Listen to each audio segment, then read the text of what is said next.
Hello everyone, we are back to our Hindi class. Today we will read a story based on the story Kabuliwala written by Rabindranath Tagore. Here is the mind map of our chapter Mithai Wala. Here is one person, सम्मानित व्यक्ति. ये बनता है खिलौने वाला, मुरली वाला और मिठाई वाला. बच्चों को बहलाने वाला, कम पैसों को बेचता. हर चीज़, जो भी चीज़ ये लाता है उसको बहुत कम पैसों में बच्चों को बेचता था और बच्चों की खुशी में ही अपनी खुशी को पाता था. खिलौने वाला, toy seller. Flutist, one who sells flutes. Confectioner, one who sells sweets. He used to sell all the things with less price and get satisfaction and happiness from the kids. बहलाने वाला is entertainer. Open page number 23. We will read chapter मिठाई वाला. बहुत ही मीठे स्वरों के साथ वह गलियों में घूमता हुआ कहता, बच्चों को बहलाने वाला, खिलौने वाला. इस अधूरे वाक्य को वह ऐसे विचित्र किंतु इतने मधुर ढंग से गाकर कहता कि सुनने वाले सुनते ही रह जाते. उसका स्नेहपूर्ण गान सुनकर निकट के मकानों में हलचल मच जाती. छोटे छोटे बच्चों को अपनी गोद में लिए हुए युवतियाँ चिक्कों को उठाकर छज्जों पर से नीचे झांकने लगती. बच्चों का झुंड उसे घेर लेता. तब वह खिलौने वाला वहीं कहीं बैठकर खिलौने की पेटी खोल देता. चिक्कों इस बांस की पतली तिलियों का बना पर्दा. छज्जों, छत की दीवारों से बाहर निकला हुआ भाग, balcony. He used to say this sentence in such a peculiar and sweet way that the listeners would keep listening. The ladies would take their kids on the terrace and would peep down. All the children would surround the toy sellers. Then he would open his box full of toys. बच्चे खिलौने देखकर पुलकित हो उठते. वे पैसे लाकर खिलौनों का मोल भाव करने लगते. पूछते, इसका दाम क्या है? और इसका. खिलौने वाला बच्चों को देखता, उनकी नन्ही नन्ही उंगलियों और हथेलियों से पैसे ले लेता और बच्चों के मनपसंद खिलौने उन्हें दे देता.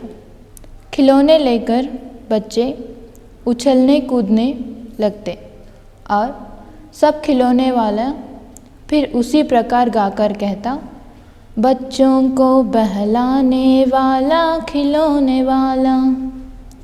सागर की हिलोर की भांति उसका वह मादक गान गली भर के मकानों में इस छोर से उस छोर तक लहराता हुआ पहुंचता और खिलौने वाला आगे बढ़ जाता.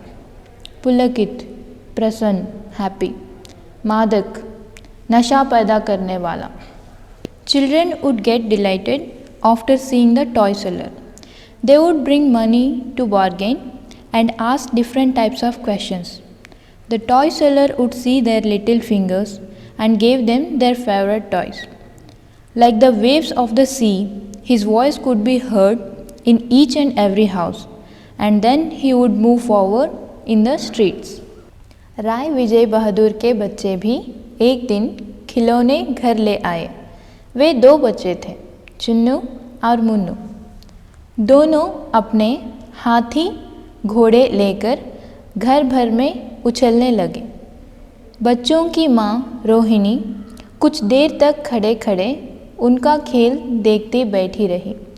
फिर उसने पूछा, बेटे ये खिलौने तुमको कितने में मिले हैं?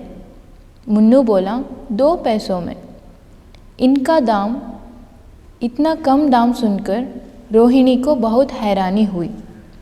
One day, the children of Rai Vijay Bahadur also bought toys from him and brought it home.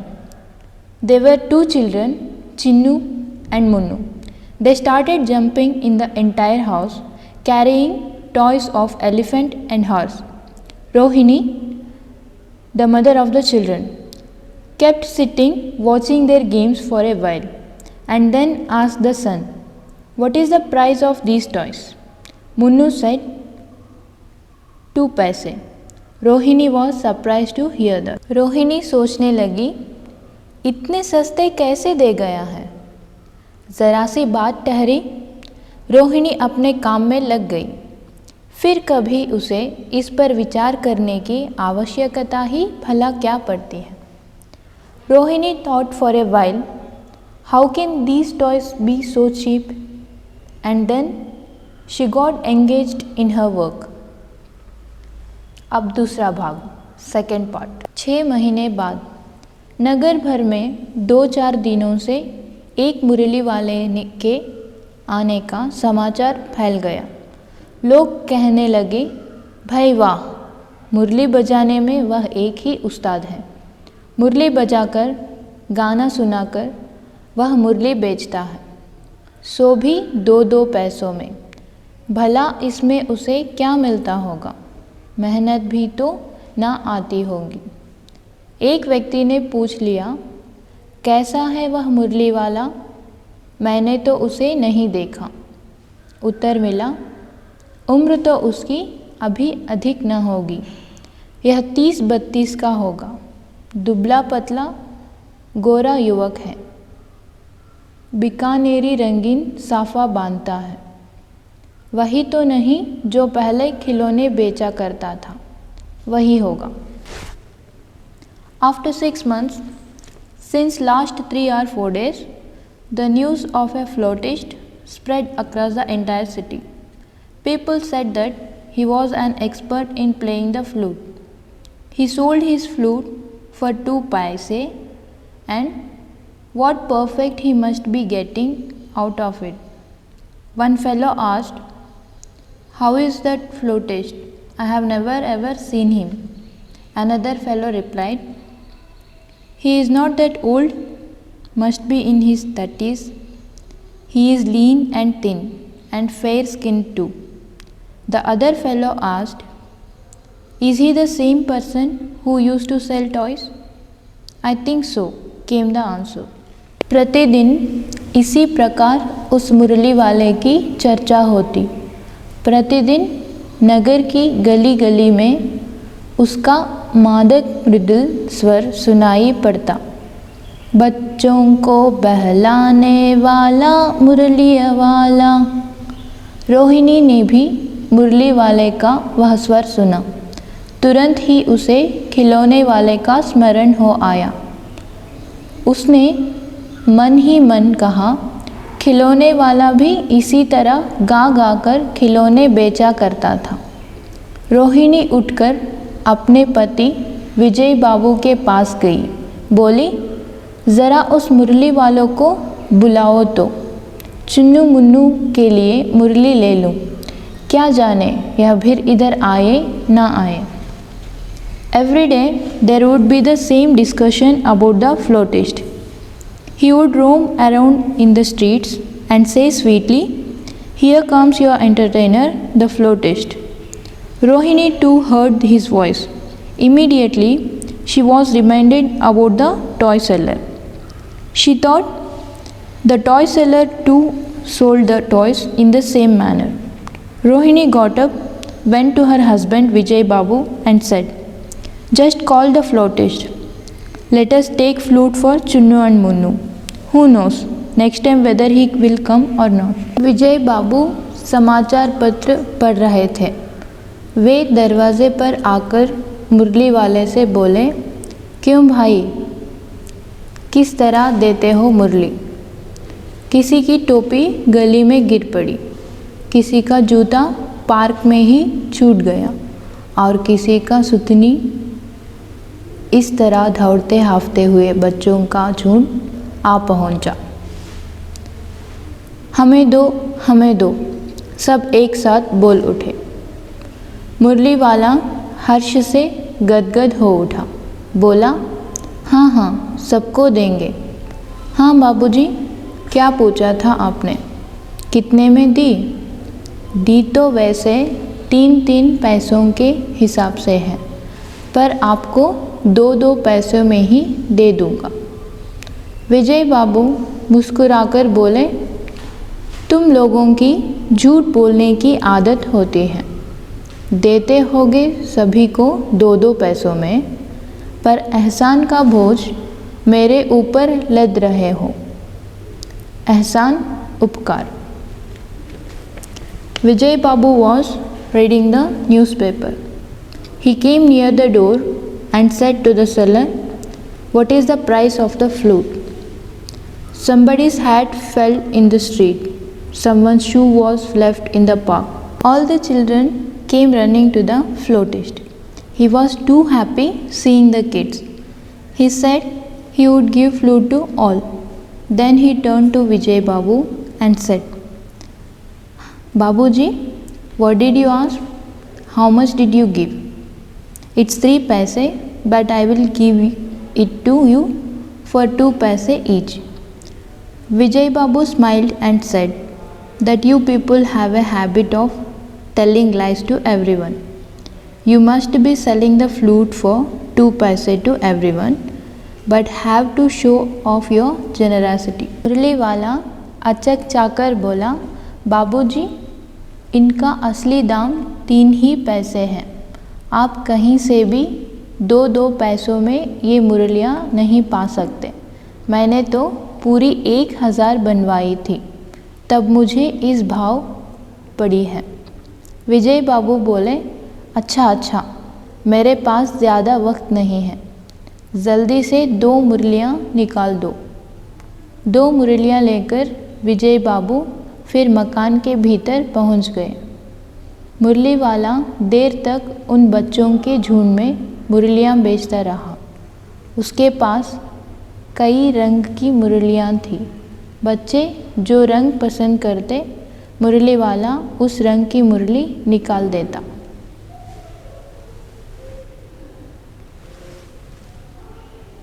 मुरली वाला said in hurry, Bapuji, its real price is only 3 paise.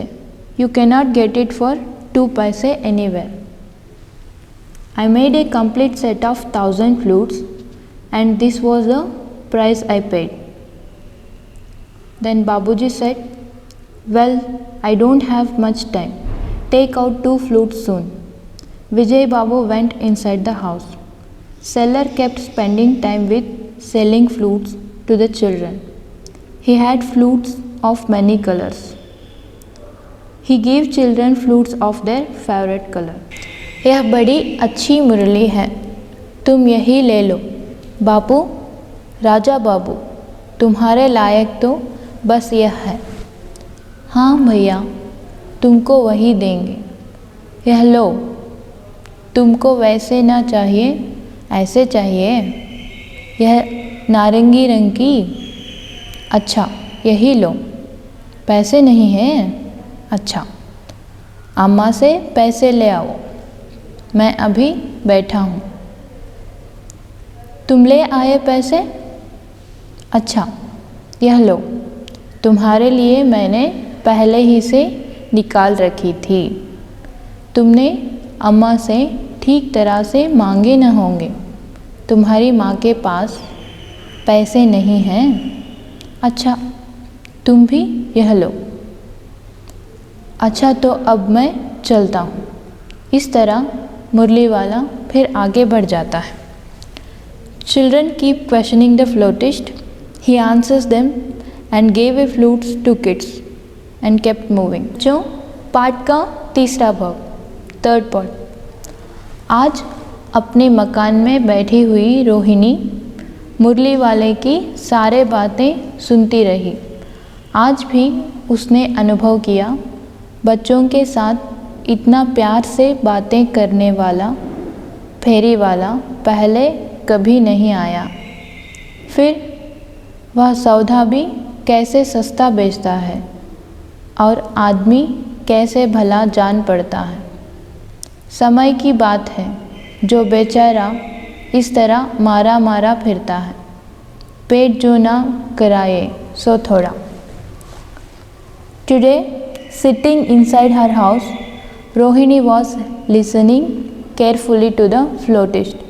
She was wondering how the flautist spoke nicely and sweetly to all the kids, and he even sold the flutes at such a low price. She thought, poor fellow, he must be doing all this because of his bread and butter. ने अब मिठाई वाले की ओर देखा। उसकी आंखें आंसुओं से तर थी। तभी चुन्नू मुन्नू आकर मिठाइयाँ मांगने लगे। उसने दोनों के हाथों में मिठाइयाँ भर दी। रोहिणी ने पैसे दिया तो वह बोला, अब इस बार ये पैसे ना लूँगा। पेटी उठाकर वह आगे बढ़ गया और उसकी आवाज़ गूंजने लगी, बच्चों को बहलाने वाला मिठाई वाला। Rohini looked at the confectioner and there were tears in his eyes. Meanwhile, both Chunnu and Munnu came out of the house and asked for sweets. The confectioner gave the sweets in their hands and did not take money for that. He then picked up his basket full of sweets and moved out from their house. 8 मास बाद सर्दी के दिन थे। रोहिणी स्नान करके अपने मकान की छत पर बाल सुखा रही थी। उसी समय नीचे की गली में सुनाई पड़ा, बच्चों को बहलाने वाला मिठाई वाला। मिठाई वाले का यह स्वर परिचित था। झट से रोहिणी नीचे उतर आई। वृद्धा दादी से बोली, ज़रा उसे बुलाइए ना, बच्चों के लिए मिठाई ले लूँ। दादी उठकर बाहर आकर बोली, ए मिठाई वाले, इधर आना। मिठाई वाला निकट आ गया। बोला, माँ कितनी मिठाई दूँ? नई तरह की मिठाइयाँ हैं, रंग बिरंगी, कुछ खट्टी, कुछ मीठी और जायकेदार। इन गुणों के अतिरिक्त ये खांसी को भी दूर करती है। कितनी दूँ? पैसे की 16 देता हूँ। After 8 months, it was winter season. Rohini had just finished bathing and was drying her hair on the terrace. Suddenly, she heard a voice saying, here comes your entertainer, the confectioner, who sells sweets. This voice was known to Rohini. Immediately, she asked the grandma to stop the confectioner so that she could buy some sweets. The old grandma came out of the house and called the confectioner. The confectioner came near her and asked, how much sweets do you need? I have different varieties of sweets. These sweets are colorful, sour and sweet, and tasty too. Apart from that, they can cure the sore throat. I give 60 pieces of sweets for 1 पैसा। दादी बोली, 16 तो बहुत कम होते हैं, भला 25 तो देते। मिठाई वाले बोला, नहीं दादी, अधिक नहीं दे सकता, इतनी भी कैसे देता हूँ, यह अब मैं आपको क्या, खैर मैं अधिक तो ना दे सकूँगा। रोहिणी दादी के पास ही खड़ी थी। बोली, दादी फिर भी काफ़ी सस्ता दे रहा है, 4 पैसों की ले लो, ये रहे पैसे। मिठाई वाला मिठाइयाँ गिनने लगा। रोहिणी ने पूछा, भैया तुम पहले भी यहाँ आते रहे हो ना? हाँ, कई बार आ चुका हूँ, उसने कहा। Grandma said, 16 is too less. You should give at least 25 sweets. The confectioner said, no grandma, I can't give you more than 16 sweets for 1 paisa. Rohini came out of the house and stood near grandma. She told grandma, he is already giving it at such a low price. Ask him to give sweets for 4 paise. The confectioner started counting the sweets. She asked him, brother, have you come here before? The confectioner answered, yes, I have come here many times. Rohini का अनुमान ठीक निकला। अब तो वह उससे और भी कुछ बातें पूछने के लिए अधीर हो उठी। उसने पूछा, भैया, इन छोटी छोटी चीज़ों को बेचकर तुम्हें क्या मिलता होगा? वह बोला, मिलता तो क्या है, यही खाने भर को मिल जाता है, कभी नहीं भी मिलता है, पर हाँ, संतोष, धीरज और कभी कभी असीम सुख ज़रूर मिलता है, और यही मैं चाहता हूँ भी। सो कैसे, वह भी बताओ। अब व्यर्थ में उन बातों की चर्चा क्यों करूं? उन्हें आप जाने ही दे। उन बातों को सुनकर आपको दुख होगा। जब इतना बताया है तब और भी बता दो। मैं बहुत उत्सुक हूँ, तुम्हारा हर्जा ना होगा। मैं और भी मिठाई ले लूँगी। हर्जा इज़ नुकसान। After hearing this, Rohini was all the more excited and wanted to ask him few more questions. She asked him what happiness he gets by selling such small things to kids.